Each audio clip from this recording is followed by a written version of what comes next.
Almost 2 decades ago, during the heady first months of the new millennium, an unruly baroness named Kate Gavran made a shocking suggestion.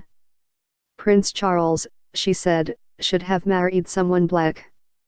It would be, she imagined, a powerful symbol of the monarchy's commitment to racial integration and multiculturalism. Gavran's comments were not well received at the time. As is so often the case with race and the royals, far more interesting than these remarks themselves, were the media reactions to them.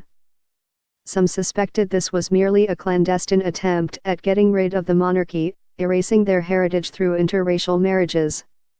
Not so much revolution, as racial dilution.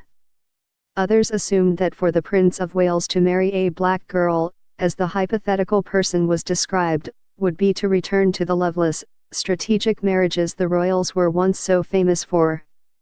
It was obvious to commentators at the time that marrying a black girl, and marrying someone you actually loved, were both antithetical and mutually exclusive.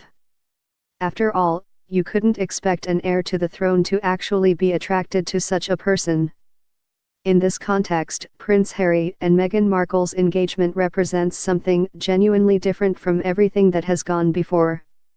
Their marriage will bring into reality what the British establishment lacked the imagination to even conceive of as possible 17 years ago, that a senior royal can love, and marry, someone whose ethnic heritage is not just different to his own, but the heritage that has always been most othered in Britain, black and African.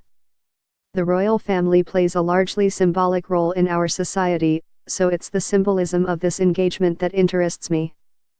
I struggled growing up with the feeling that the monarchy were fundamental to Britishness, but that the Britishness they represented was one that excluded me. This exclusion mattered. It made other people perceive being truly British, and being black, as incompatible identities. It represented a giant taboo.